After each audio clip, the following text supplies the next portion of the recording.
നമസ്കാരം. സോഷ്യൽ മീഡിയയിൽ വലിയൊരു തരത്തിലൊക്കെ ചർച്ചയായി മാറിയ രണ്ട് ദമ്പതികളെ കുറിച്ച് ഒരു വാർത്തയുണ്ടായിരുന്നു. അതായത് അശ്വതി രാഹുൽ ദമ്പതികൾ. പക്ഷേ ഇവരുടെ ഒരു ലവ് സ്റ്റോറി ആണെങ്കിലും പക്ഷേ ഇപ്പോൾ ഏറ്റവും ഒടുവിൽ ഒരു റിപ്പോർട്ട് വന്നിരിക്കുന്നത് ഇവരുടെ ഈ ലവ് സ്റ്റോറി വ്യാജമെന്നാണ്. അശ്വതി ചേച്ചിയുടെയും രാഹുലിന്റെയും പ്രണയകഥയാണ് ഈ സോഷ്യൽ മീഡിയയിൽ വ്യാപകമായി പ്രചരിച്ചിരുന്നത്. യഥാർത്ഥ കഥയാണെന്ന് കരുതി നിരവധി പേർ ഫേസ്ബുക്കിലും മറ്റും ഈ ഒരു കഥ പങ്കുവെക്കുകയും ഇരുവർക്കും ആശംസകളുമായിട്ടൊക്കെ എത്തുകയായിരുന്നു. എന്നാൽ സത്യകഥ എന്തെന്നാൽ ഇങ്ങനെ ഒരു അശ്വതി ചേച്ചിയുമില്ല രാഹുലുമില്ല എന്നതാണ്. സാങ്കല്പിക കഥാപാത്രങ്ങളാണ് സോഷ്യൽ മീഡിയയിൽ പ്രചരിച്ച കാൽ നഷ്ടപ്പെട്ട അശ്വതിയുടെ രാഹുലും. തന്റെ ജീവൻ രക്ഷിക്കുവാൻ തന്റെ കാലുകൾ നഷ്ടപ്പെടുത്തിയ അശ്വതി ചേച്ചിയെ തന്റെ ജീവിതത്തിലേക്ക് കൂട്ടുകയാണ് എന്ന് തുടങ്ങുന്ന പോസ്റ്റാണ് സോഷ്യൽ മീഡിയയിൽ വ്യാപകമായി പ്രചരിച്ചിരുന്നത്. പോസ്റ്റുകളും കമന്റുകളും ഒക്കെ ഇത്തരത്തിൽ നിറഞ്ഞു. ചിലർ സാങ്കല്പിക കഥയാണെന്ന് തിരിച്ചറിഞ്ഞുവെങ്കിലും ഏറെ ആളുകളും ഇരുവർക്കും ആശംസകളാണ് നൽകിയത്. വിവാഹിതരാകുന്ന ഇരുവർക്കും മംഗളങ്ങൾ നേർന്നുകൊണ്ട് പോസ്റ്റുകളും കമന്റുകളും ഒക്കെ കുമിഞ്ഞുകൂടി. രാഹുൽ ഗുരുവായൂർ എന്ന പേരിലാണ് കുറിപ്പ് പ്രചരിച്ചതെങ്കിലും കഥയ്ക്ക് പിന്നിലെ യഥാർത്ഥ രാഹുലിനെ കണ്ടെത്താൻ കഴിഞ്ഞില്ല. ചില ഫേസ്ബുക്ക് പേജുകൾ വഴിയാണ് ഈ രാഹുലിന്റെയും അശ്വതി ചേച്ചിയുടെയും കഥ വ്യാപകമായി ഷെയർ ചെയ്യപ്പെട്ടത്. ഈ പോസ്റ്റിനൊപ്പം ഇരുവരുടെയും ചിത്രം കൂടി ഉണ്ടായിരുന്നതാണ് വിശ്വാസ്യത വർദ്ധിപ്പിച്ചിരുന്നത്. പക്ഷെ അത് ഒരു AI നിർമ്മിത ചിത്രമായിരുന്നു എന്ന് സൂക്ഷിച്ചു നോക്കിയാൽ തന്നെ മനസ്സിലാക്കാൻ കഴിയുന്നതാണ്. സോഷ്യൽ മീഡിയ പ്രചരിച്ച കഥ ഇങ്ങനെയാണ്. എന്റെ ജീവൻ രക്ഷിക്കുവാൻ തന്റെ കാലുകൾ നഷ്ടപ്പെടുത്തിയ അശ്വതി ചേച്ചിയെ ഞാൻ എന്റെ ജീവിതത്തിലേക്ക് കൂട്ടുകയാണ്. പ്രായം കൊണ്ട് 5 വയസ്സിന് മൂത്തവൾ, 2 കാലുകൾ നഷ്ടപ്പെട്ടവൾ, വീട്ടിൽ ജോലിക്ക് നിന്ന സ്ത്രീയുടെ മകൾ, ജാതിയിൽ താഴ്ന്നവൾ, സാമ്പത്തികമായി പിന്നോട്ട് നിൽക്കുന്നവൾ, അങ്ങനെ ഒരുപാട് കടമ്പകൾ കടന്നാണ് ഈ വിവാഹത്തിലേക്ക് എത്തിച്ചേർന്നത്. എനിക്ക് 5 വയസ്സുള്ളപ്പോഴാണ് അശ്വതി ചേച്ചിക്ക് തന്റെ കാലുകൾ നഷ്ടപ്പെടുന്നത്. നമ്മുടെ വീട്ടിൽ ജോലിക്ക് നിന്ന രമണി അമ്മയുടെ മകളാണ് അശ്വതി ചേച്ചി. രാവിലെ രമണിയമ്മയും ചേച്ചിയും ഞങ്ങളുടെ വീട്ടിലേക്ക് വരും. ഇവിടെ നിന്നാണ് ചേച്ചി സ്കൂളിലേക്ക് പോകുന്നത്. തിരിച്ചും ഇങ്ങോട്ട് തന്നെ വരും. പിന്നെ രാത്രി ആകുന്നത് വരെ നമ്മൾ രണ്ടും കൂടി കളിക്കും. എനിക്ക് ഭയങ്കര ഇഷ്ടമായിരുന്നു അശ്വതി ചേച്ചിയെ. അങ്ങനെ ഒരു ദിവസം അശ്വതി ചേച്ചി സ്കൂളിൽ നിന്നും വരുന്നതും കാത്ത് വീട്ടുമുറ്റത്ത് ഇരിക്കുകയായിരുന്നു ഞാൻ. ദൂരെ നിന്നും ചേച്ചി വരുന്നത് കണ്ട ഞാൻ തുറന്നു കിടന്ന ഗേറ്റ് വഴി നേരെ റോഡിലേക്ക് ഇറങ്ങി. അന്ന് എനിക്ക് നേരെ പാഞ്ഞു വന്ന ലോറിക്ക് മുന്നിൽ നിന്നും ഓടി വന്ന് എന്നെ എടുത്ത് മാറ്റിയത് അശ്വതി ചേച്ചിയാണ്. എന്നാൽ എന്നെ എടുത്ത് മാറ്റുന്നതിനിടെ ബാലൻസ് നഷ്ടമായ 5ാം ക്ലാസ്സുകാരുടെ കാലുകൾ കൂടി ലോറിയുടെ ചക്രങ്ങൾ കയറിയിറങ്ങി. ഇതിനുശേഷം എന്റെ കൂടെ ഓടിക്കളിക്കുവാൻ അശ്വതി ചേച്ചി വന്നിട്ടില്ല. അമ്മയുമൊത്ത് അശ്വതി ചേച്ചിയുടെ വീട്ടിൽ പോയതും എന്തൊക്കെയോ കൊടുത്തതുമൊക്കെ ചെറിയൊരു ഓർമ്മയുണ്ട്. എന്നെ കണ്ടാൽ എപ്പോഴും ഓടി വന്നെടുക്കാറുള്ള ചേച്ചി അന്ന് ഒന്നും മിണ്ടാതെ കട്ടിലിൽ തന്നെ കിടക്കുകയായിരുന്നു. കുറച്ച് നാളുകൾക്ക് ശേഷം അച്ഛനുമൊത്ത് വീൽ ചെയർ കൊടുക്കാൻ പോയതും എനിക്ക് ഓർമ്മയുണ്ട്.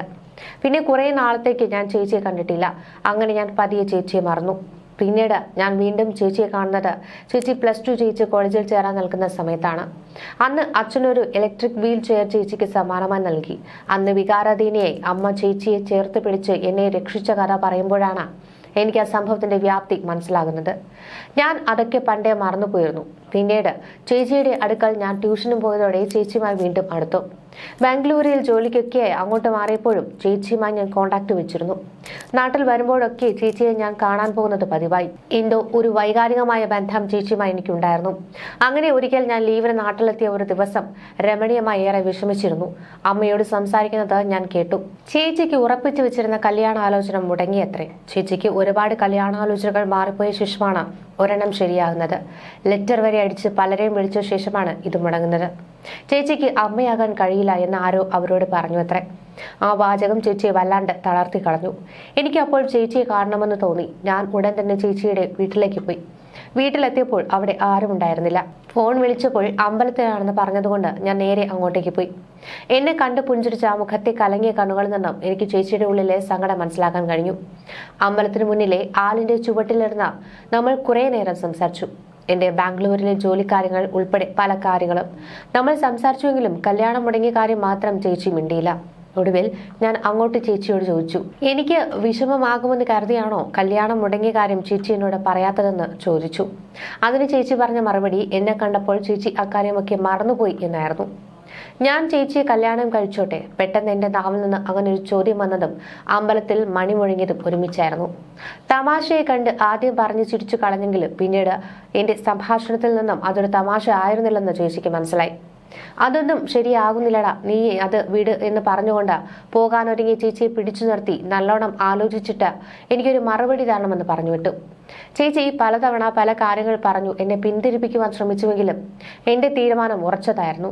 എന്റെ ജീവൻ രക്ഷിക്കാൻ സ്വന്തം ജീവൻ പണയം വെക്കാൻ തയ്യാറായ 5ാം ക്ലാസ്സുകാരിയേക്കാൾ നല്ലൊരു പെണ്ണിനെ എനിക്ക് പേരെ കിട്ടില്ല എന്ന് എനിക്ക് ഉറപ്പായിരുന്നു. ഒടുവിൽ ചേച്ചി സമ്മതം മൂളിയെങ്കിലും കടമ്പകൾ ഒരുപാടുണ്ടായിരുന്നു. എന്റെ അച്ഛനെയും അമ്മയും സമ്മതിപ്പിക്കുന്നതിനേക്കാൾ ബുദ്ധിമുട്ടായിരുന്നു ബന്ധുക്കളെ സമ്മതിപ്പിക്കാൻ. അതിനേക്കാൾ ബുദ്ധിമുട്ടായിരുന്നു രമണിയമ്മയെ സമ്മതിപ്പിക്കാൻ. കുറച്ചധികം ബുദ്ധിമുട്ടെങ്കിലും ഒടുവിൽ എല്ലാവരുടെയും സമ്മതത്തോടെയും അനുഗ്രഹത്തോടെയും തന്നെ നമുക്ക് ഒന്നിക്കാൻ സാധിക്കുമല്ലോ എന്ന സന്തോഷത്തിലാണ് നമ്മൾ. ഞാനെടുത്ത തീരുമാനത്തിലെ തെറ്റും ശരിയുമൊന്നും എനിക്കറിയില്ല. പക്ഷെ ഒരു കാര്യം എനിക്ക് ഉറപ്പ് പറയാൻ സാധിക്കും. എൻ്റെ ഉള്ളിൽ ജീവൻ ഉള്ളിടത്തോളം കാലം ഞാൻ ചേച്ചിയെ ചേർത്ത് പിടിക്കും എന്നായിരുന്നു ഈ ഒരു പോസ്റ്റ്. പക്ഷെ ഈ ഒരു പോസ്റ്റ് ഭയങ്കര തോതിൽ തന്നെ ഇത്തരത്തിൽ സോഷ്യൽ മീഡിയയിൽ ഒക്കെ ഇടം പിടിക്കുകയായിരുന്നു. നിരവധി പേരാണ് ഇത്തരത്തിൽ ഈ ഒരു പോസ്റ്റ് ഷെയർ ചെയ്യുകയും കമന്റ് ചെയ്യുകയും ആശംസകളും ഒക്കെ ആയിട്ട് വന്നത്. കൂടാതെ ഈ വിശ്വാസ്യത വർദ്ധിപ്പിക്കുവാനായി ഉപയോഗിച്ചിരുന്ന AI ചിത്രം. പക്ഷേ ഇത് ഒരു വ്യാജമായ ഒരു പോസ്റ്റാണ് എന്ന് മനസ്സിലായി എങ്കിലും ഇപ്പോഴും സമൂഹത്തിൽ നഷ്ടപ്പെട്ടുകൊണ്ടിരിക്കുന്ന നിഷ്കളങ്കമായ പ്രണയത്തിൻ്റെയും അല്ലെങ്കിൽ ആ ഒരു സ്നേഹത്തിൻ്റെയും ഒക്കെ എവിടേക്കോ ഉള്ള ചില കരടുകളൊക്കെയാണ് ഈ ഒരു പോസ്റ്റിലൂടെ വീണ്ടും രംഗത്തേക്ക് വന്നത്. എന്തായിരുന്നാലും നിരവധി പേർ ഇപ്പോഴും അശ്വതി ചേച്ചിക്കും അനിയനും ആശംസകളുമൊക്കെയായിട്ട് ഇപ്പോഴും ഇത് ഷെയർ ചെയ്തുകൊണ്ടിരിക്കുകയാണ്.